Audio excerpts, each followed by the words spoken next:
আজকে একজনের অফিসের জুতো কেনার ছিল, তো ঠিক আছে, ওনার জন্য জুতো কিনতে আমিও গেলাম।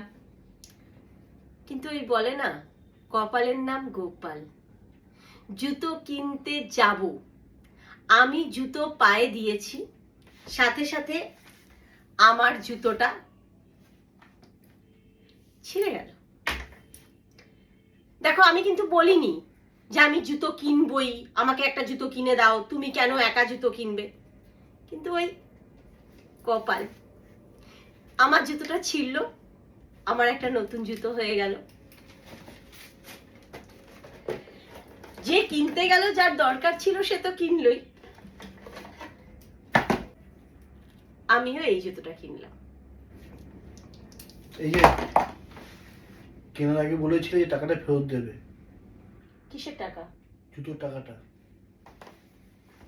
350 টাকার জুতো, এই 350 টাকা তুমি আমার কাছে ফেরত দেবে? তুমি এই 350 টাকা ফেরত নিয়ে তুমি যে কিপটা, এটা প্রমাণ করো না, করো না।